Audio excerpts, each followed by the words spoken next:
Moments ago, King Charles delivered his historic address to Congress. King Charles began his address to Congress by referencing the incident not far from this great building. He talked about the Saturday night shooting at the White House Correspondents' Dinner.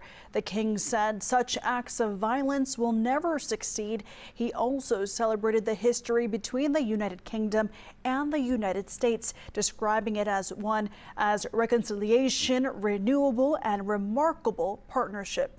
So to the United States of America, on your 250th birthday, let our two countries rededicate ourselves to each other in the selfless service of our peoples and of all the peoples of the world.